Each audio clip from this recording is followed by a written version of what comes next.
Assalamualaikum warahmatullahi wabarakatuh, Ibu dan kawan-kawan. Perkenalkan, nama Syifa Musimarta dengan NIM 21411039. Di sini Syifa sebagai moderator dari kelompok 8. Baiklah, Syifa akan memperkenalkan anggota kelompok 8. Yang pertama ada Sinta Noviani dengan NIM 2141103330. Ada Sinta Francisca dengan NIM 2141103333. Dan ada Suci Atlaida Natasha dengan NIM 21411336. Baiklah, materi yang pertama yang akan dibacakan oleh Suci. Kepada Suci, disilakan. Baiklah, Suci akan membacakan materi yang pertama, patologi penyakit.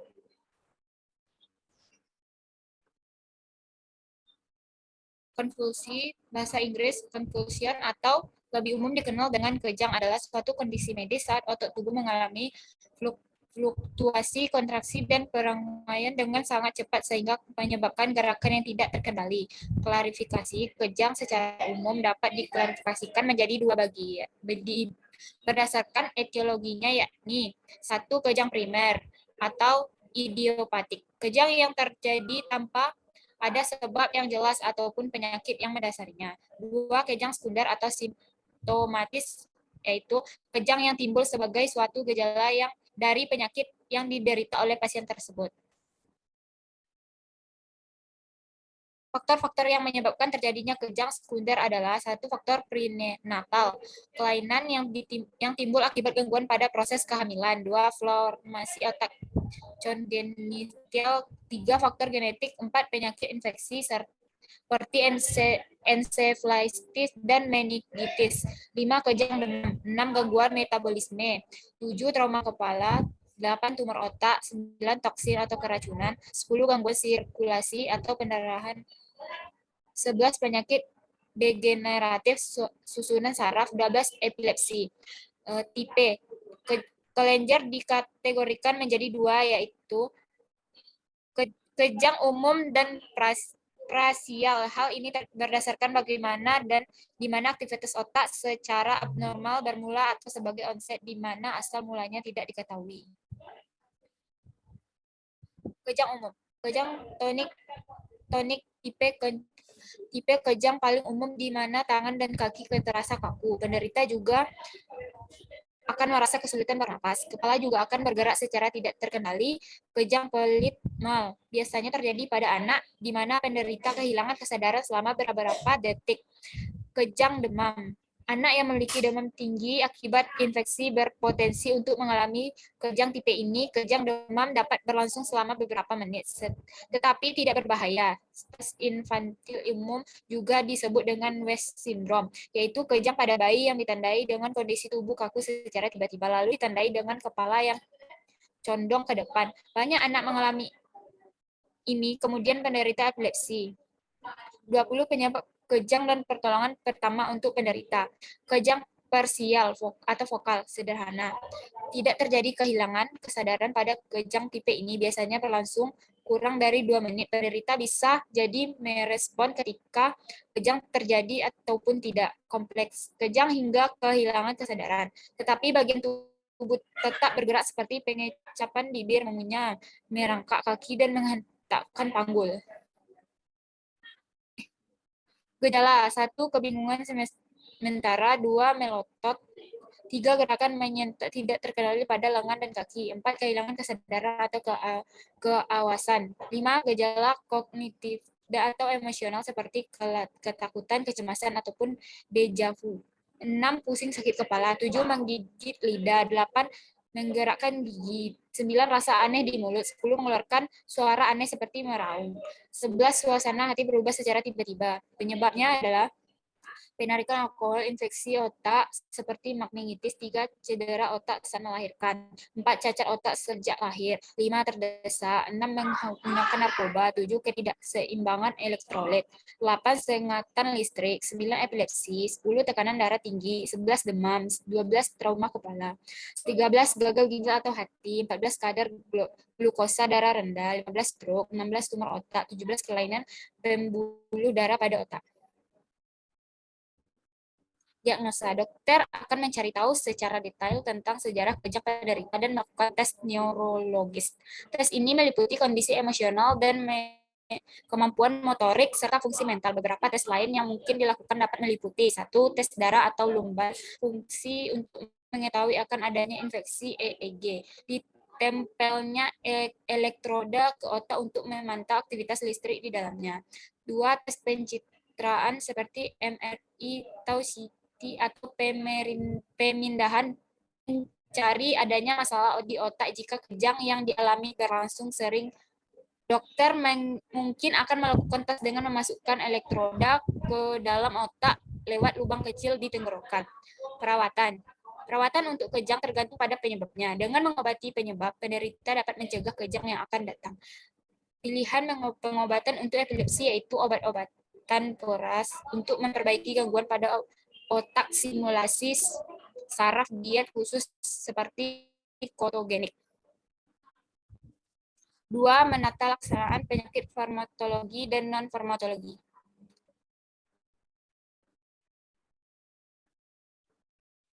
Penata laksanaan farmakologi. Farmakologi penanganannya penyakit konvulsion, yaitu dengan obat antikonvulsi untuk mencegah dan mengobati kejang dan epilepsi yang hanya boleh digunakan dengan resep dokter, yaitu beberapa merek obat antikonvulsi. 1. Barbiturat, 2. Benzodiazep, 3. Dibenzazepin, 4. Hidantoin, 5. Penghambat karbon anhidrase, 6.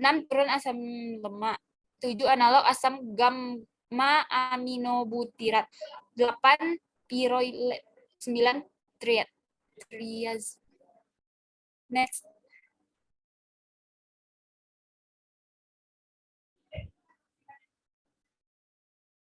Penata laksanaan dan farmakologi.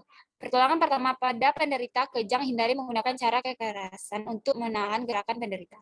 Letakkan bantal atau alas lain untuk menyangga kepala penderita.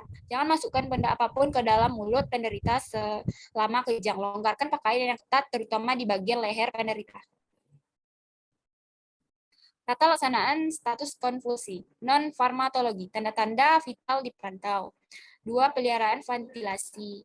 3. Berikan oksigen. 4.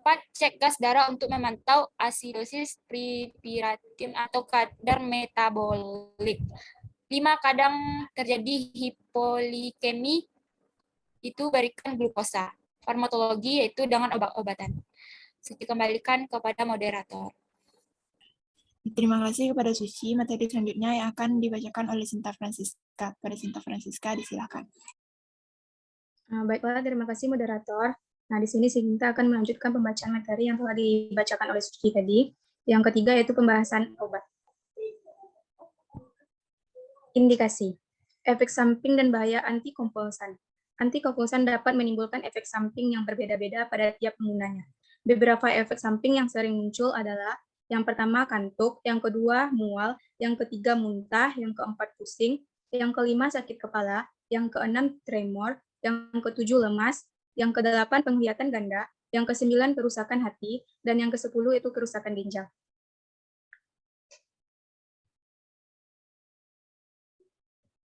Kontraindikasi. Peringatan sebelum mengkonsumsi antikonvulsan. Antikonvulsan hanya boleh digunakan sesuai resep dokter.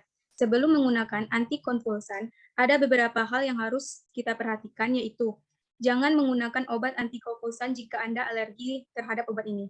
Yang kedua, hindari konsumsi minuman beralkohol selama menggunakan obat antikonvulsan, karena dapat memperburuk efek samping. Yang ketiga, beritahu dokter jika ada sedang hamil, menyusui, ataupun merencanakan kehamilan. Yang keempat, obat antikonvulsan dapat mempengaruhi efektivitas alat kontrasepsi hormonal.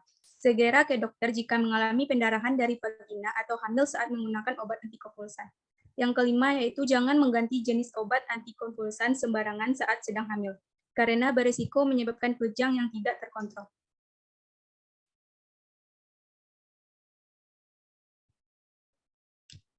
Selanjutnya yaitu hindari aktivitas yang membutuhkan kewaspadaan selama menggunakan obat antikonvulsan, karena obat ini dapat menyebabkan pusing.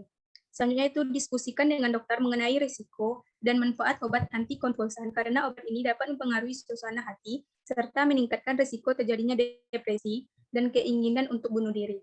Selanjutnya itu jangan mengubah atau menghentikan konsumsi obat antikonvulsan tanpa seizin dokter, karena dapat menimbulkan kejang berulang. Selanjutnya itu beritahu dokter bila Anda memiliki riwayat penyakit porfiria, myasthenia gravis, sleep apnea, penyakit jantung, penyakit paru-paru, penyakit liver, penyakit tiroid, penyakit ginjal, osteopenia, osteomalacia, osteoporosis, hipoalbuminemia, kecanduan alkohol, gangguan mental, glaukoma, dan diabetes. Beritahu dokter obat apa saja yang sedang Anda konsumsi, termasuk suplemen vitamin dan obat herbal. Beritahu dokter jika Anda berencana menjalani perawatan gigi atau operasi. Selama menjalani pengobatan dengan antikonvulsan, lakukan pemeriksaan ke dokter secara rutin. Antikonvulsan jenis benzoazepin dapat membuat Anda kecanduan sehingga tidak boleh digunakan lebih dari 1 bulan. Segera ke dokter jika Anda mengalami reaksi alergi obat atau overdosis setelah menggunakan obat antikonvulsan.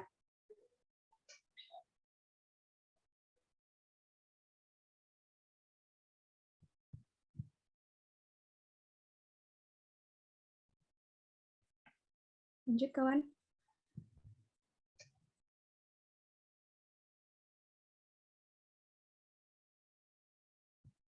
Kategori obat untuk ibu hamil. Benzodiazepin secara umum, dokter tidak memperbolehkan ibu hamil untuk mengkonsumsi benzoazepin. Golongan barbiturat termasuk thiopental tidak dapat diberikan pada ibu hamil oleh karena dapat menyebabkan abnormalitas pada janin. Diazepam menembus zawar plasenta dan terdapat bukti berisiko buruk pada janin. Diazepam tidak direkomendasikan diberikan kepada ibu yang menyusui karena dapat disekresikan melalui ASI. Umumnya untuk obat antikonvulsi, ini berdampak buruk pada janin dan juga ibu yang sedang hamil. Maka diperlukan penanganan lebih lanjut dan pemeriksaan intensif oleh dokter terlebih dahulu dalam pemberian obat. Mekanisme kerja obat. Mekanisme kerja obat antikonvulsan adalah obat yang dikembangkan untuk menghambat penyebaran kejang di otak dengan menembakkan neuron yang cepat dan berlebihan.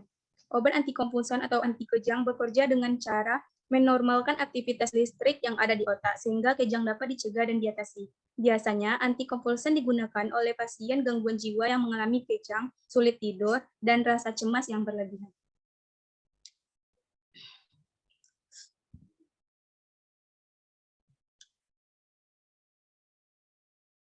Selanjutnya Sinta kembalikan ke moderator. Terima kasih kepada Sinta. Materi selanjutnya yang akan dibacakan oleh Sinta Noviani. Kepada Sinta Noviani, disilakan.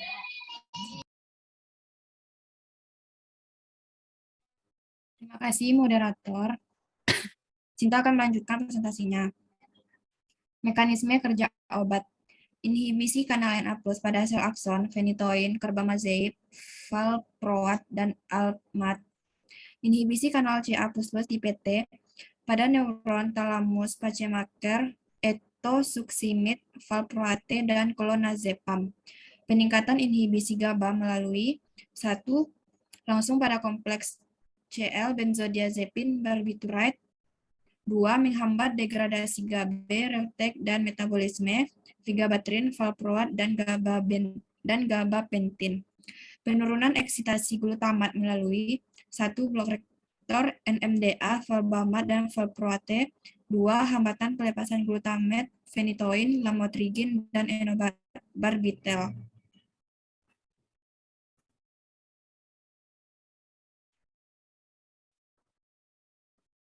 Lanjut, kawan. Dosis aturan pakai. Penggunaan obat anti-epilepsi harus 1. Dimulai dengan menggunakan dosis serendah mungkin. 2. Selalu mengontrol kondisi pasien, fungsi hati, fungsi jantung, dan pembuluh. Beberapa obat anti-epilepsi relatif mudah untuk mengakibatkan bermacam-macam efek samping dan gejala toksisitas atau keracunan. 3. Pemutusan obat secara mendadak harus dihindari karena dapat menimbulkan serangan yang lebih hebat.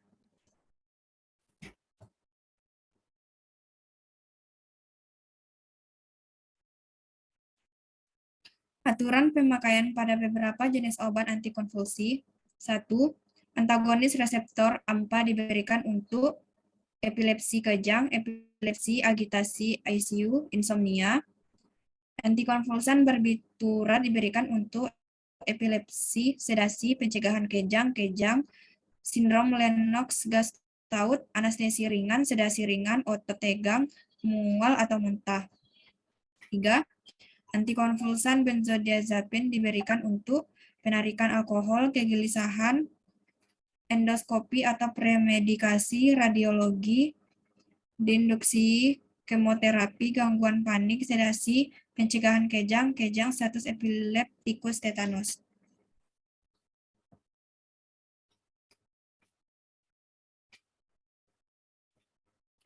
Aturan pemakaian pada beberapa jenis obat antikonvulsi.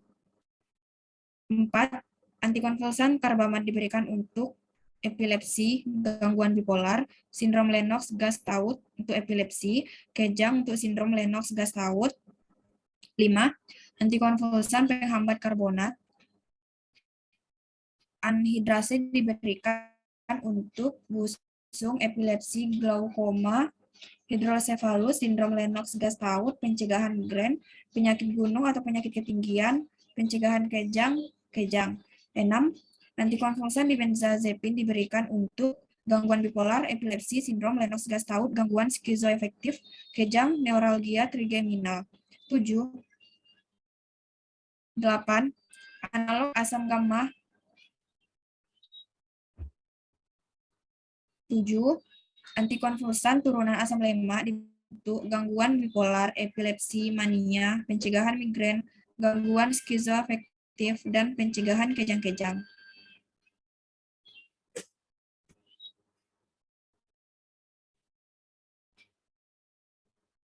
8. Analog asam gamma aminobutrik diberikan untuk gangguan bipolar, epilepsi, mania, pencegahan migrain, gangguan skizoafektif, pencegahan kejang, penghambat reuptake asam. 9. Asam aminobutrik diberikan untuk sindrom Dravet, epilepsi, kejang. 10. Antikonvulsan lain-lain diberikan untuk keracunan barium, sindrom Dravet, epilepsi, hipomagnesemia, sindrom Lennox-Gastaut, kegemukan, pencegahan kejang. 11. Kompleks tuberous sclerosis, aritmia ventrikel, pembuka saluran kalium neuron diberikan untuk epilepsi, kejang.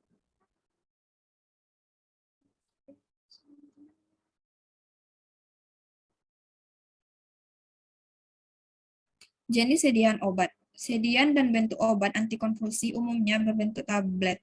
Tablet merupakan sediaan obat berbentuk bundar atau pipih. Tablet paling sering dijumpai di Indonesia karena bentuk ini mudah dan praktis dalam pemakaian, penyimpanan, dan juga dalam produksinya.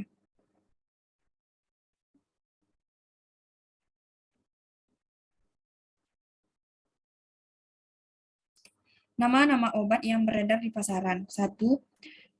Di generik, phenytoin natrium. Kalau di dagang, di lantin, pabrik, Parkedavis. Di phenylhidantoin natrium, dagangnya Phenylab, pabrik Prava. Phenytoin natricum. 2. Carbamazepin. Di dagang, Tegretol, di pabrik Novartis. Carbamazepinum, dagang Teril, pabrik merek. 3. Clonazepam atau clonazepamum, dagang Rivotril, pabrik Roche. Baiklah, itulah presentasi dari kelompok 8. Sinta kembalikan kepada moderator. Terima kasih kepada Sinta. Apakah dari kawan-kawan ada yang ingin bertanya? Ada kawan. Pada Sari Andrika, disilakan. Baik, terima kasih kepada moderator. Sari izin bertanya kepada kelompok 8, yaitu obat apa saja yang termasuk golongan obat antikonvulsi? Terima kasih kepada Sari. Selanjutnya, apakah dari kawan-kawan ada yang bertanya lagi? Ada kawan. Kepada Raisa, disilakan. Terima kasih kepada moderator. Assalamualaikum warahmatullahi wabarakatuh. Ibu dan kawan, perkenalkan Ibu dan kawan, nama Raisa Rayana Salsabila dengan NIM 2141103118. Raisa izin bertanya kepada kelompok 8. Seorang anak laki-laki usia 14 bulan, sejak lahir tampak sehat, tak pernah kejang sekali. Namun akhir-akhir ini jika suhu tubuh panas, ia kejang. Kondisi ini tidak sering, tapi cukup mengkhawatirkan. Mengapa anak tersebut bisa kejang hanya karena suhu tubuhnya meningkat? Apa penyebabnya? Terima kasih, Ibu dan kawan-kawan. Terima kasih kepada Raisa. Baiklah, 2 pertanyaan lagi. Apakah ada kawan-kawan ada yang bertanya? Ada kawan. Kepada Safira, disilahkan. Terima kasih moderator. Baiklah Ibu dan kawan-kawan, perkenalkan nama Fira Safira Maharani dengan NIM 214110324. Fira ingin bertanya ke kelompok 8, seberapa amankah mengkonsumsi obat antikonvulsan Progabalin dalam jangka waktu lama atau panjang? Baiklah, Fira kembalikan ke moderator. Terima kasih kepada Safira. 1 pertanyaan lagi. Apakah dari kawan-kawan ada yang bertanya? Ada kawan. Pada Rika, disilahkan. Terima kasih kepada moderator. Perkenalkan, nama Ika Rika Febriani Putri dengan NIM 214110321. Ika izin bertanya kepada kelompok 8, yaitu bagaimana mekanisme kerja dari obat benzodiazepin. Terima kasih moderator. Terima kasih kepada Rika. Baiklah, kelompok 8 akan menjawab pertanyaan dari kelompok 7. Baiklah, pertanyaan Sari Antika yang akan dijawab oleh Suci. Kepada Suci,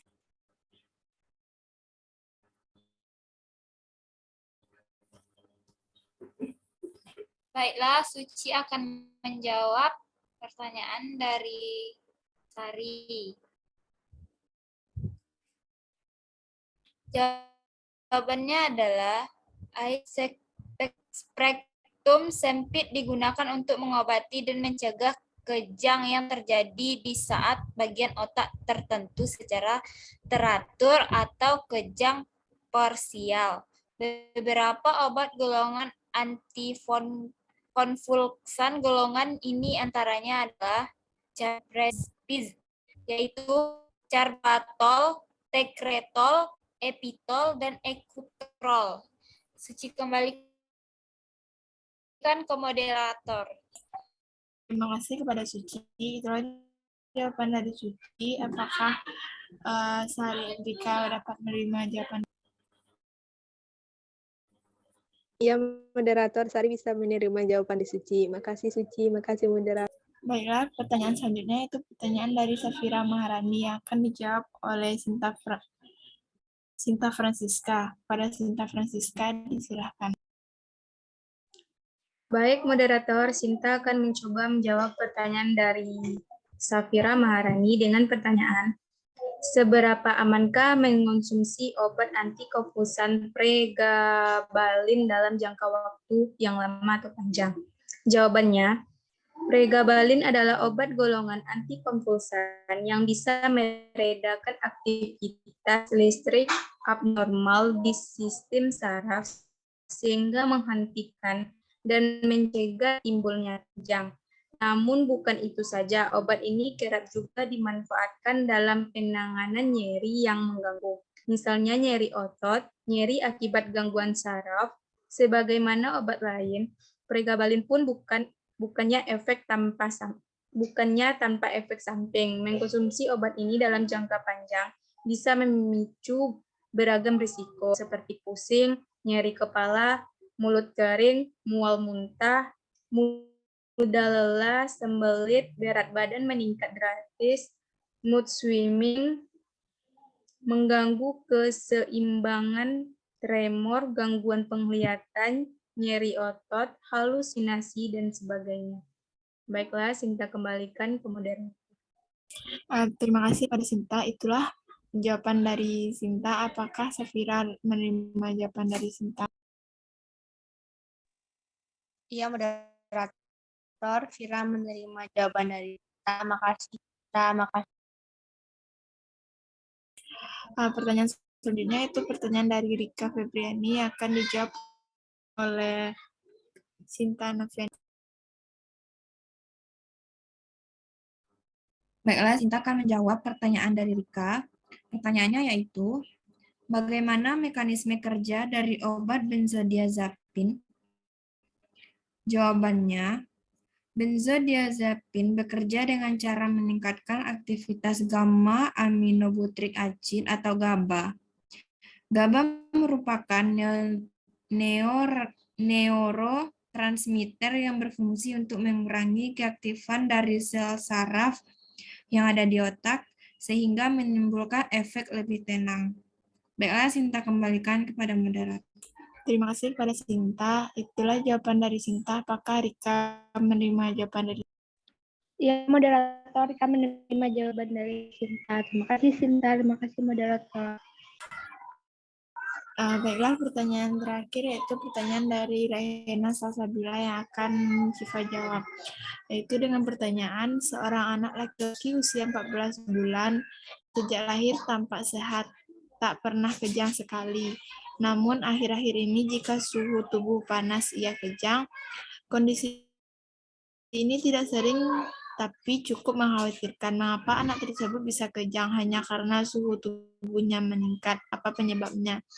Jawabannya itu kejang demam adalah kejang yang terjadi pada kenaikan suhu tubuh.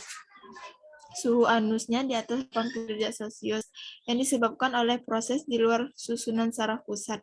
Keadaan ini karena setiap anak secara genetik memiliki ambang kejang yang berbeda. Anak dengan ambang kejang yang tinggi, kejangnya baru terjadi pada suhu 40 derajat Celcius atau lebih. Kejang demam sering dijumpai pada anak berumur 6 bulan sampai 4 tahun, terutama bila ada riwayat kejang dalam keluarga. Kejang demam sering berulang dalam 6 bulan pertama kejang, terutama bila terdapat riwayat kejang dalam keluarga. Untuk mencegah berulangnya kejang, anak dikompres dengan es di daerah ubun-ubun, lipatan paha, ketiak, dan siku. Selain itu, berikan campuran obat panas dan obat anti kejang dari dokter. Bila suhu tubuh anak di atas 39 derajat Celcius, berikan obat anti kejang sesuai anjuran dokter melalui anus, atau obat anti kejang setiap hari selama 2-3 tahun, sampai bebas kejang. Itu sebabnya sebaiknya bawa anak ke dokter untuk mengetahui apakah memang perlu minum obat kejang setiap atau bila demam saja. Ikuti petunjuk dokter dengan baik agar tidak berulang dan anak terbebas dari kejang. Itulah jawaban dari Syifa. Rahena dapat menerima jawaban dari Iya, Syifa Raisa menerima jawaban dari Syifa. Terima kasih, Syifa. Baiklah, itulah hasil dari kawan. Jika ada kesalahan atau kekurangan, saya sebagai moderator minta maaf. Assalamualaikum warahmatullahi wabarakatuh. Waalaikumsalam warahmatullahi wabarakatuh. Assalamualaikum warahmatullahi wabarakatuh.